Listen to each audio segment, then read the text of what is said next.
நேற்று இரவு மத்திய அரசாங்கம் தங்கத்தின் மீது மீண்டும் 15% இறக்குமதி வரியை விதித்துள்ளார்கள்.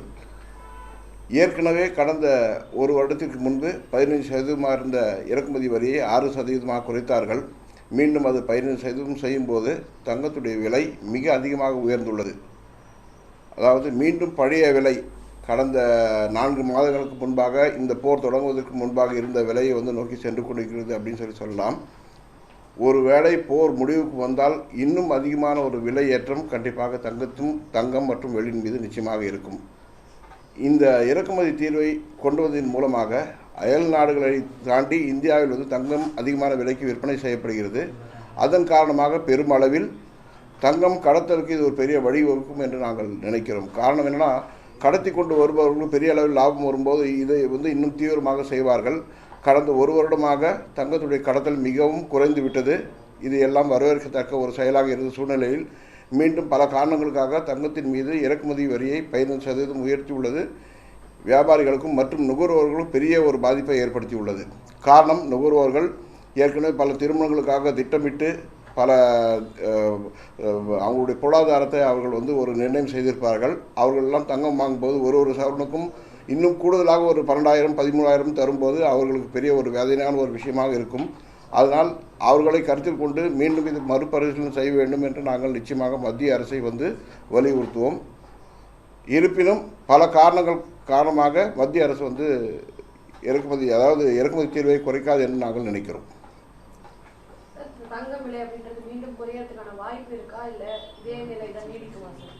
அதாவது குறைவதற்கான வாய்ப்புகள் இல்லை. நான் ஏற்கனவே பல முறை சொல்லியிருக்கேன், தங்கம் விலை குறையாது. ஏன்னா இது சர்வதேச நிலைமையில் பார்க்கும்பொழுது தங்கத்துடைய இடம், அதாவது தங்கத்துடைய தேவை மற்றும் தங்கத்தின் மீது முதலீடுகள் பெருமளவில் உயர்ந்து வருவது தங்கத்துடைய விலையில் குறைவதற்கான வாய்ப்புகள் இல்லை.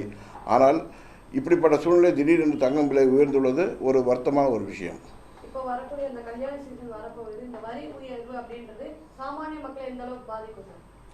நிச்சயமாக ஒருவருக்கும் இது ஒரு பெரிய பாதிப்பை ஏற்படுத்தும். நேற்று முன்தினம் யாராவது வேலை விசாரித்து போயிருக்கலாம், அல்லது அவர்கள் சிறு சேமிப்பை அவருடைய முதிர்வு காலமாக இந்த மாதம் கூட இருக்கலாம். அந்த முதிர்வு காலத்தில் ஏற்கனவே கொடுத்திருக்க பணத்திற்கு அவர்கள் திட்டமிட்டிருப்பார்கள், இவ்வளோ தங்கம் வரும், இவ்வளோ வாங்கலாம் என்று. அவர்களுக்கெல்லாம் ஒரு பெரிய ஏமாற்றத்தை கொடுக்கக்கூடிய விஷயமாக இது இருக்கும்.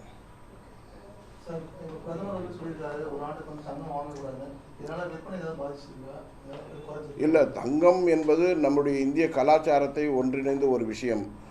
அது மட்டுமல்லாமல் முதலீட்டுக்கு வேறு மாற்றுப் பொருளை வேறு எதுவுமே கிடையாது, தங்கம் தான் முதலிடத்தில் இருக்கிறது. ஏனென்றால் படித்தவர்கள், படிக்காதவர்கள் அல்லது விவசாயிகள் எல்லாமே பார்த்தீங்கன்னா அவருடைய வருமானத்தை சிறிதளவு வரக்கூடிய ஒரு வருமானத்தை தங்கத்தில் தான் முதலீடு செய்து சிறிதாக சேமித்து வருவார்கள்.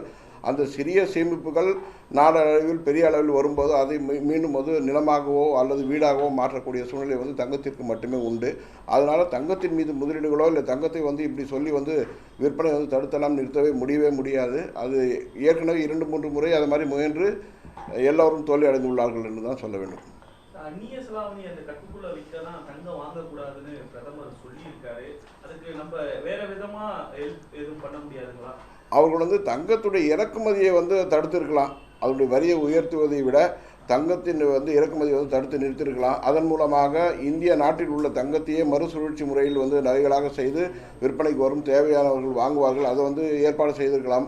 அதையெல்லாம் கருத்தில் கொள்ளாமல் தங்கத்தினுடைய இறக்குமதியை மிக தாராளமாக விட்டு அதன் மீது வரியை விதித்திருப்பது என்பது எல்லோருக்கும் பாதிக்கும். அதனால் கடத்தல் மிக அதிகரிக்கக்கூடிய வாய்ப்புகள் கண்டிப்பாக உருவாகும். கடத்தல்காரர்களுக்கு பல வழிகள் உள்ளது. அதாவது கடத்திட்டு வரவங்களுக்கு பல வழிகள் கடத்திட்டு வருவாங்க. அதனால் நியாயமாக தொழில் செய்ய அவர்களுக்கு ஒரு பெரிய போட்டியாக இந்த கடத்தல் அமையும். ஸோ ஏற்கனவே இது அன்ஆர்கனைஸ்டாக இருந்தது இந்த தொழில் 20 வருடங்களுக்கு முன்பாக. இப்பொழுது பார்த்தீங்கன்னா முழு அளவில் ஒரு ஆர்கனைஸ்டு விஷயமாக இது கொண்டிருக்கிறது. அது மீண்டும் சீர்குலைக்கக்கூடிய ஒரு விஷயமாக இது நாங்கள் கருதுகிறோம்.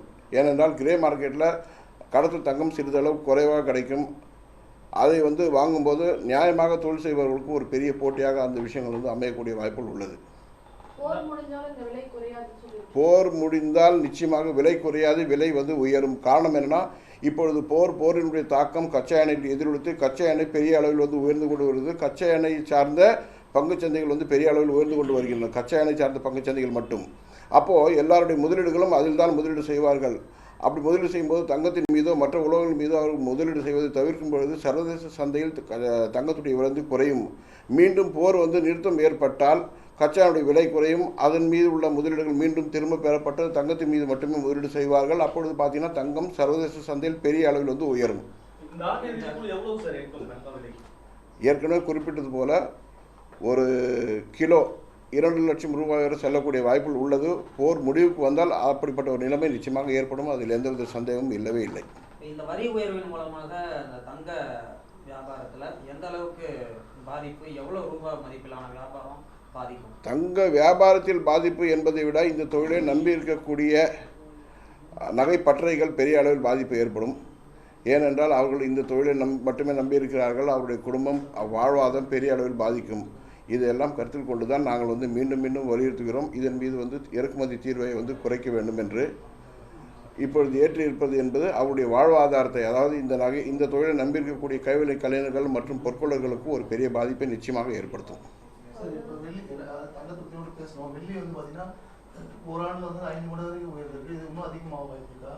ஏற்கனவே இப்போ பார்த்தீங்கன்னா ஏற்கனவே ஒரு 30,000 ரூபாய் ஒரு கிலோவுக்கு உயர்ந்துள்ளது. 10% உயர்ந்துள்ளது.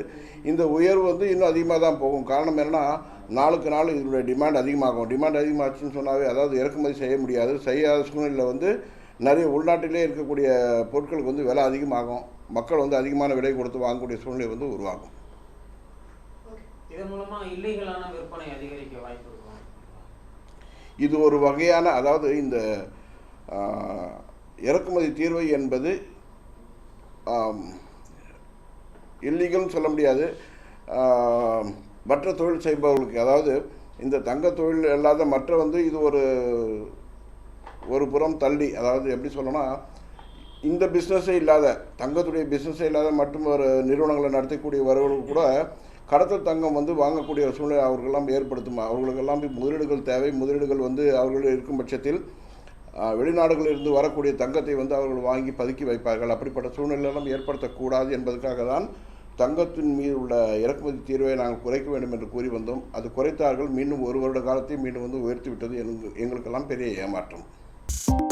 2.88 கோடிக்கும் அதிகமான மக்களின் உள்ளங்களை வென்ற தந்தி டிவியின் டிஜிட்டல் தளங்கள், 1.30 கோடி யூடியூப் சப்ஸ்கிரைபர்ஸ், 48 லட்சம் ஃபேஸ்புக் ஃபாலோவர்ஸ், 31 லட்சம் இன்ஸ்டாகிராம் ஃபாலோவர்ஸ், 23 லட்சம் எக்ஸ் ஃபாலோயர்ஸ், 11 லட்சம் தந்தி ஆப் டவுன்லோட்ஸ், 30 லட்சம் வெப்சைட் மந்த்லி ஆக்டிவ் யூசர்ஸ், 15 லட்சம் வாட்ஸ்அப் ஃபாலோவர்ஸ்.